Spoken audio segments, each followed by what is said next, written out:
Bom dia, galerinha. Então vamos lá continuar nossa terceira parte da nossa aula. Para a aula agora, pessoal, eu preparei como se fosse um arquivo que descreve o comportamento da nossa aplicação, tá? Então, por exemplo, quando a gente está aqui, ó, na rota ou URL ou também no arquivo index.php, né?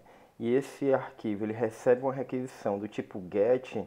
Então a gente vai exibir a home do site, né? Que no nosso caso seria essa páginazinha aqui, a home, tudo tranquilinho. Eu tirei aquela parte de rodapé para a gente não complicar mais, tá? Então simplesmente eu vou ter aqui a home, né? Quando eu tiver aqui no cadastro.php que eu receber uma requisição do tipo get nesse arquivo aqui, cadastro.php, eu vou exibir o formulário de cadastro, né? Então quando eu clicar aqui em cadastrar, ó, cadastro.php, está aqui o formulário aqui de cadastro. Quando eu entrar aqui, essa página aqui, esse arquivo, entrar.php, que a requisição for do tipo get também, eu vou fazer aqui, tem que ter uma lógicazinha, né? Ó. Se o usuário não estiver logado, exibir o formulário para entrar no sistema, né? Então, como a gente não tem nada ainda aqui, questão de logado, de autenticação, de sessão, então o entrar vai mostrar apenas o formuláriozinho de login, certo? Caso contrário, se o usuário já estiver logado, então a gente vai redirecionar o usuário para a página de admin, né? Que a página de admin aqui, ó, ela só vai ter também, só vai receber requisição do tipo get, e o comportamento dela vai ser, ó, se o usuário não estiver logado, exibe, ou seja, se o usuário estiver logado, desculpa, se o usuário estiver logado, a gente vai exibir as informações do usuário. Se não, a gente vai redirecionar o usuário para a página de entrar. A gente tem aqui também as requisições do tipo post, né? Então, por exemplo, quando eu receber uma requisição do tipo post na rota barra cadastro.php, a gente vai cadastrar um novo usuário no banco de dados. Tá?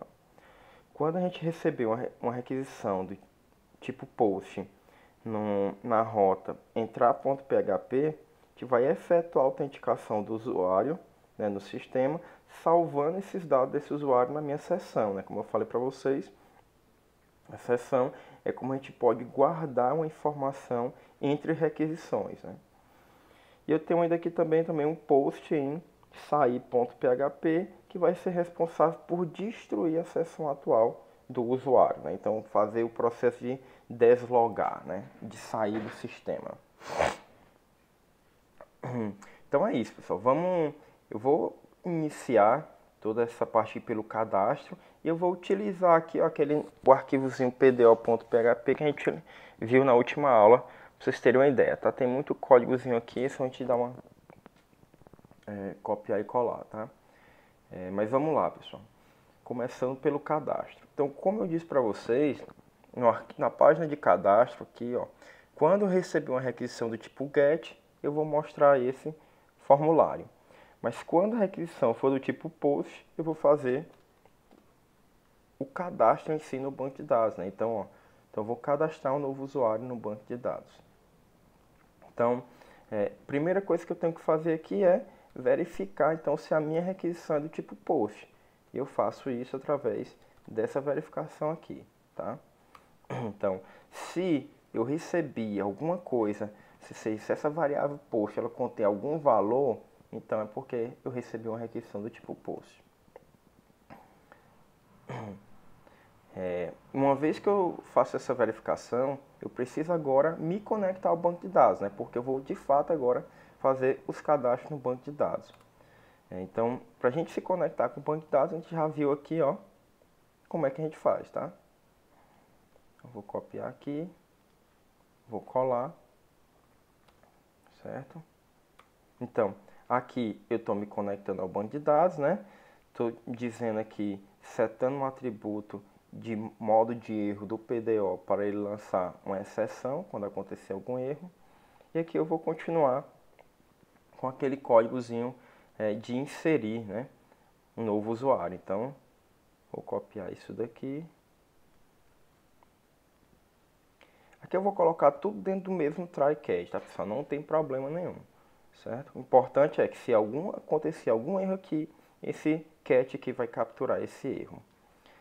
Agora, eu não quero mais também, dar uma indentaçãozinha aqui. Agora eu quero que o usuário não seja mais usuário, né, ID alguma coisa, senha 1, 2, 3, 4, 5, 6 e o e-mail usuário @gmail, né? Eu quero que esses valores sejam passados pelo meu usuário, né? Então eu poderia fazer aqui, ó, por exemplo, a variável usuário vai receber o conteúdo da chave do meu vetor associativo aqui do post que tem a chave usuário. Por quê isso? Porque aqui no meu formulário, ó, lá embaixo, eu estou dizendo aqui, ó, que eu vou ter, ó, um e-mail, um usuário, que é a senha. Perceba que o name do meu field aqui, do meu input aqui é usuário. O nome do meu campo aqui de senha é senha. E assim, mesma coisa acontece para o e-mail. Então, como o name dele é esse, eu vou colocar aqui, ó, usuário. Então, aqui eu estou pegando o valor que o usuário digitou lá naquele formuláriozinho. A senha é a mesma coisa. Post. Senha. E aqui o e-mail, mesma ideia.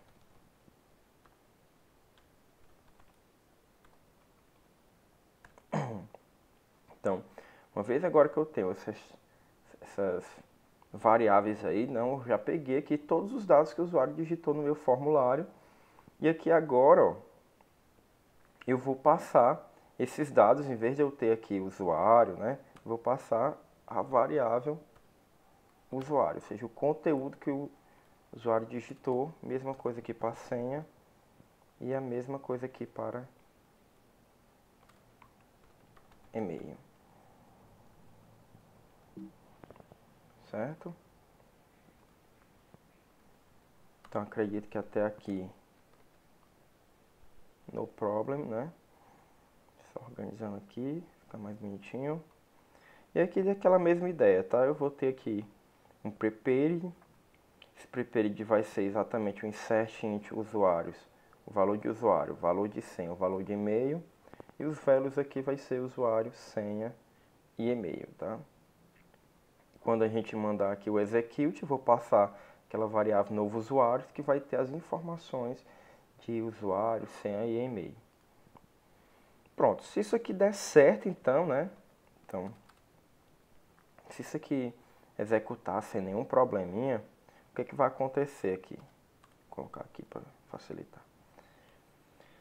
Se acontecer tudo isso aqui com sucesso, uma vez que a gente realizou o cadastro do nosso usuário, a gente vai redirecionar ele, por exemplo, para a página de entrar, né? Já que ele foi cadastrado com sucesso, agora ele precisa entrar no sistema. A gente vai fazer isso através da função header, onde a gente muda aqui o location. Location, dois pontos, a gente vai botar aqui barra entrar.php. Certo? E se ele entrou, deu tudo certo. Se ele foi redirecionado, eu vou dar um exit 0 aqui para que o PHP não continue interpretando esse script aqui. Certo? Sempre que a gente fizer um redirecionamento, é interessante a gente colocar esse exit 0, tá? Então, vamos testar se isso aqui está funcionando. Cadastrar. Vou criar aqui um usuário aqui. Carlos. eduardo@ifpi.edu.br. O usuário vai ser Cadu e a senha vai ser aquela lá. Certo? Então vou colocar aqui para cadastrar. Opa, ele foi redirecionado para a minha página de entrar, né? Login. Então vamos ver se o usuário foi de fato criado no banco de dados. Então vou me conectar aqui ao banco de dados. Vou usar o banco de dados as DB. E agora eu vou fazer o select asterisco from usuários. Certo? Então tá aqui, ó, o usuário agora Cadu, né, o ID dele 36, a senha dele é aquela lá, e o e-mail deles aqui, carloseduardo@ifpi.edu.br. Então, nossa tela de cadastro já está funcionando, né? Mas a de entrar ela ainda não está funcionando, ela ainda não faz o comportamento esperado dela. Então, vamos agora ver aqui como é que a gente pode fazer o entrar. Recapitulando aqui, ó, o comportamento do entrar, ele vai ter dois comportamentos, né? No método get aqui, ó, e no método post. No método get, ó, se o usuário não estiver logado, exibir o formulário para entrar no sistema, né? Mas se o usuário estiver logado, a gente vai redirecionar ele para a página de admin. A gente ainda não fez essa página de admin, então vamos deixar isso aqui por enquanto quieto, tá? Mas aqui no post, ó, o que acontece? Ele vai efetuar a autenticação no usuário, ou seja, o que isso significa efetuar a autenticação? Ele vai ter que, baseado nos dados que o usuário entrou, né, de usuário e a senha, ele vai procurar no banco de dados se esse usuário de fato existe lá, né, se de fato a senha é igual à que ele digitou. Se for, ele vai salvar, né, os dados do usuário na sessão. Se não for, ele vai redirecionar o usuário para a página de entrar novamente, tá? Como se ele ficasse aqui preso nela. A gente poderia ainda exibir uma mensagem, né? Que vocês viram isso aí direitinho com o Celsius, né? Mas vamos lá. Vamos fazer aqui o entrar. Então, mesma forma, quando a requisição é do tipo GET, só mostra o formuláriozinho aqui, né? Tudo tranquilo. Mas quando a requisição for do tipo POST, então, if underline post, ou seja, quando a minha requisição for do tipo post, agora o comportamento aqui vai ser um pouquinho diferente. Eu vou pegar os dados do usuário, como por exemplo aqui, né? O usuário vai receber conteúdo que está dentro do post aqui, usuário. Senha vai ser igual ao conteúdo da variável post senha, certo? Porque, ó, tá aqui, ó, o name é usuário e aqui o name do campo do input é senha, certo? E aqui, uma vez que eu faço isso, a gente vai tentar se conectar com o banco de dados, né? Fazer aquela mesma ideiazinha aqui do PDO aqui primeiro, né? Então, vou tentar me conectar ao banco de dados, né? Percebo que a parte de conexão ela é a mesma sempre, tá? Ela é a mesma. Então, para a gente ficar evitando duplicação, eu vou criar um novo arquivo aqui chamado de... Opa, deixa eu salvar ele. Criar um novo arquivo aqui chamado banco de dados.php. E nesse meu arquivo aqui, banco de dados.php, é que eu vou colocar o comando para me conectar nesse banco de dados. Então, em vez de eu ficar aqui me conectando ao banco de dados,